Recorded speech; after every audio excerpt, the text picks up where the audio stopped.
ешкім аяулым сүйе алмас мені. Досик, мен Арсенге қатты айтып қойған жоқпын ба? Жоқ, аман. Есінен де шығып кеткен шығар. Тем более сен оны ұмытқан болсаң, айтқаның үшін өкінбей қойсаң да болады.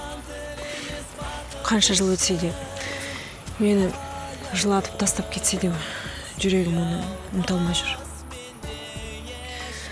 Ладно, мен сенің миыңды ашытып жіберген шығармын. Жоқ, аман. Рахмет саған.